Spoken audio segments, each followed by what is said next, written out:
Salut, c'est Smartful. Là, je vais commencer le cours sur les modèles génératifs, le Deep Generative Model. On va voir ça pour vous tout de suite. Et pour moi, ça, je pense qu'il y aura un certain temps avant que je fasse une vidéo pour vous montrer les choses parce qu'il va falloir que j'assimile comme certains trucs.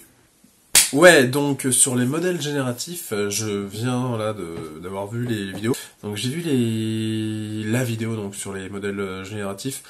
Alors il n'y a pas trop de maths. En fait, ils expliquent surtout le principe. Donc là, ce que je vais vous expliquer, c'est le principe. Donc on y va tout de suite. On y va tout de suite.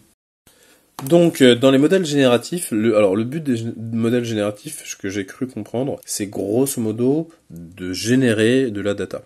Donc, on n'est pas dans le but de faire de la régression, on n'est pas dans le but de faire de la classification. Le but, c'est, avec de la donnée, de comprendre la structure de cette donnée pour être capable de générer de la donnée. Alors, dans les modèles génératifs, on a les auto-encodeurs, où en fait, là, mettons qu'on a une image qu'on va flatten. Donc là, on va voir X, nos entrées qui correspondent à notre image. Et là, j'ai pas fini totalement mon truc. Non. Voilà, vous voyez pas. Tac. Ouais, bon.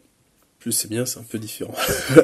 Donc vous avez votre image en entrée, vous la mettez dans un réseau de neurones qui va diminuer la dimension, et on va avoir donc un autre réseau de neurones qui va essayer de reconstruire en fait cette image. Et ici notre fonction de perte va comparer en fait notre donnée d'entrée avec ce qui a été reconstruit. Le but c'est de minimiser la fonction de perte. Donc là on voit que c'est la norme au carré, où on a x et notre x chapeau qui et ce qui a été reconstruit. Et donc le but, ça va être on met une donnée en entrée, c'est de la minimiser pour pouvoir la ressortir. Une des applications, alors à quoi ça sert, sincèrement, j'ai pas vraiment compris à quoi ça servait, sauf pour une des applications qui est possible, c'est la compression de données. Donc à partir du moment où vous êtes capable de reconstruire avec très peu de pertes vos data, vous êtes capable donc de prendre des images, de les minimiser, et avec votre seconde partie de votre réseau de neurones, vous êtes capable de reconstruire ces données.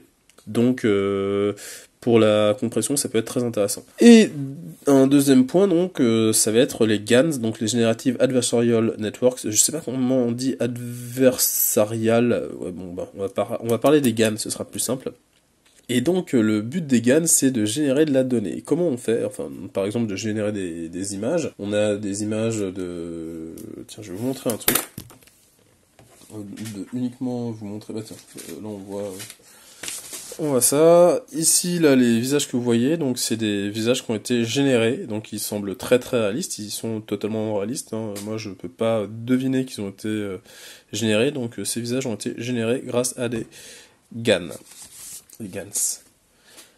Comment ça fonctionne?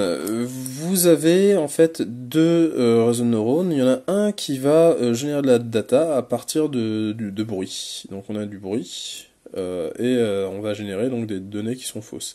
Ici on a des photos par exemple qui sont réelles. Ici on a un discriminateur. Donc là on a un générateur et on a un discriminateur. Le discriminateur, on va lui donner des données réelles, on va lui donner des données fausses, et il va dire: est-ce que la donnée que j'ai, est-ce que ça c'est une image qui est vraie? Là, il va dire oui. Est-ce que ça c'est une image qui est fausse? Il va dire non.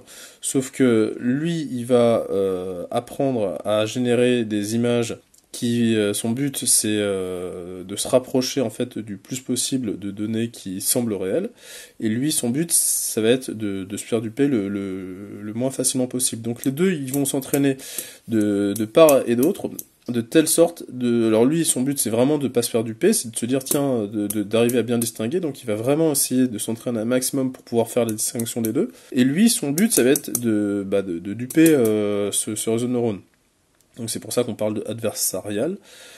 Et à force entre guillemets, de mettre en concurrence ces deux réseaux de neurones, et on va être capable de générer des données. Donc il va générer des données qui seront extrêmement précises, parce qu'elles seront capables de duper celui-là, ou même si celui-là ne se fait plus duper, on est capable de duper l'œil humain.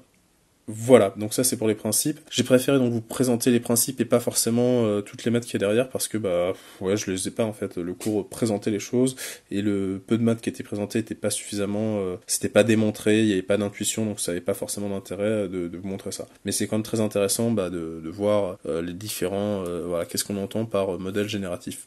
et de voir les architectures qui sont présentées là. Allez,